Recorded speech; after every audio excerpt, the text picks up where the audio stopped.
Yeah. Okay. We finished. Did the whole 285 kilometers. We did the damn thing. How are you feeling? Surprisingly feel amazing, but I mean, it's really hard not to feel amazing on this race. Just the highs outweigh the lows, even like in the sucky times, because I mean, I cried yesterday twice. But I'm still here smiling, and I would recommend this race to absolutely anybody. There are not words to explain how magical this race is. And literally, don't think of it as a race. Just come and be present. Amazing.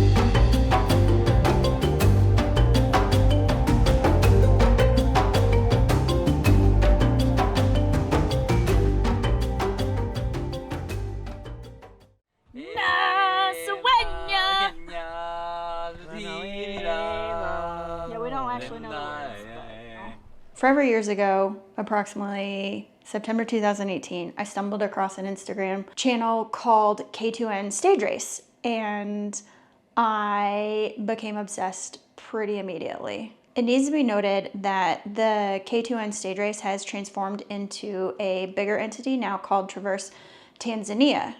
The reason that they did this is the creators and the race directors took all of the feedback and epicness and the love of the mountain bike race, and they wanted to make it more available to more athletes and to more disciplines. So Traverse Tanzania was born, and it encompasses mountain biking, gravel racing, as well as a run. So something for everyone. It still keeps the same format of going from Kilimanjaro all the way to Lake Natron. So I'm really excited for the expansion of this.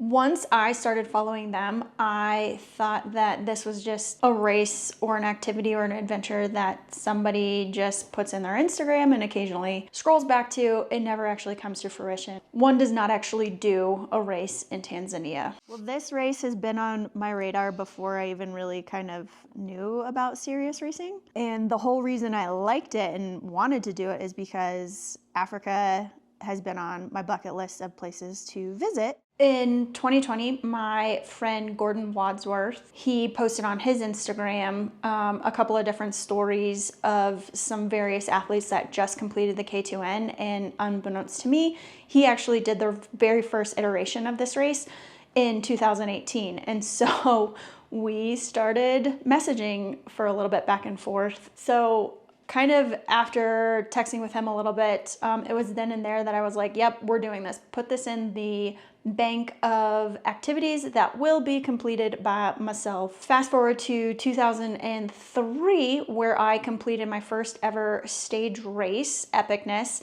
in Chile, courtesy of my insane friends. We're Sid and Mackie, and we're professional mountain bikers on a quest to race the best and most challenging mountain bike races around the world. Two things that I took away from doing the stage race in Chile is, one, I absolutely can do hard things, do stage races, and finish them, albeit colorful language per usual. And then two, I have a target audience now for a you owe me, no questions asked card that I can play. What does one idea plus a target audience equal? A good sales pitch. So backstory. Joe and I's 10-year anniversary is coming up, and we're like, let's go to South Africa. It's not gonna work because we want a safari, we want to ride bikes. It's just not in the cards. It's just too logistically nuts. So, let me propose yet another idea to you guys. K2 Stage Race. Late May. K2N, okay, yep. Nice. I'm gonna be honest, that sales pitch was not my best effort. Pretty below average, but clarify that this was your idea. Idea guy, back on. This is my hurtful idea. I pitched it more for the experience versus the actual racing, because spoiler alert, I don't ever actually look at what I'm getting myself into for races. Lo was just like, giraffes, yes. Zebras, yes. Lions. 7,000 feet of climbing in one day. What is that? Wait, what? How many stages? How much climbing? That's usually my MO. We're going to Africa. If going to Africa wasn't memorable enough, we got the opportunity to level up this experience and create something unique thanks to our friends at Primal. Oh man, that is cool. Skedaddle. Oh my God. Yeah, these are sweet. Welcome to the inner workings of my brain and love for color and pattern. The inspiration for this kit first primarily came from Taylor Swift's Eras Tour, from her Reputation era. So that's where I started because I really liked the snake coming up of her leg. And so I sent a picture of that and then a hodgepodge of a bunch of different animal print. And I said, morph these together and make it bright. Somebody understood the assignment. We have our event, we have some pretty sweet kits. But wait, there's more. Historically, this race is a duo-only category, so to add a little twist, we're doing a spouse swap. Joe and Sid will be teaming up, while Mackie and I quite literally join forces. Frankly, Joe and I are the obvious partners because we cannot get rid of one another in a race. I'm sorry. No matter how hard we try, we finish within 2 minutes of each other. How did you draw the conclusions that Mackie and I are not the obvious match? I'm gonna be honest, I was on board for having Mackie be my partner after going to Chile and watching the duos race, and the women on some of the teams just got pushed up the mountain. So I said, yep, sign me up. We're gonna go one better than pushing. Oh shoot. Present love. Oh my gosh.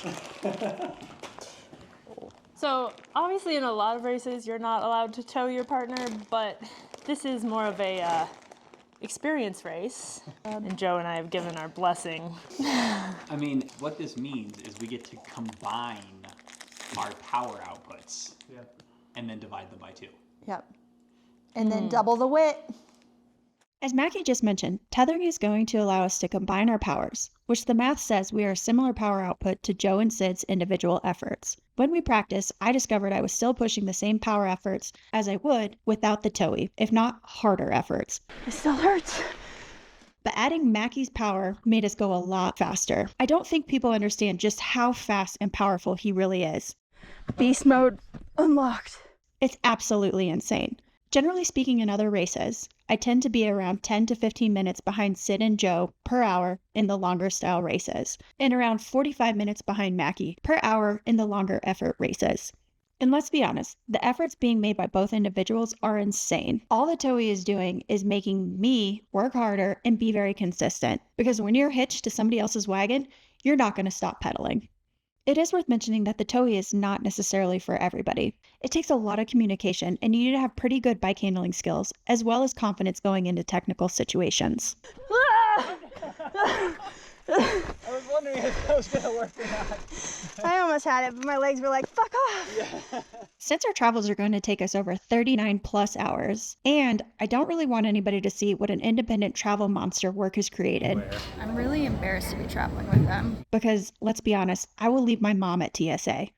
They let us on the plane. Woo! I'm cutthroat when I travel. We ditch the boys. I'm just going to skip to the good part. Welcome to the Tanzania Sen Quest, and I'm your host, Laura, aka Lo. A huge thank you to all the other aspiring amateur professionals for stopping by. This is just the first installment of the Traverse Tanzania Sen Quest. Come back soon for a lot more action-packed fun as we tackle the prologue stage. Until then, I really encourage you to go find your own epic Sen Quest. See you soon!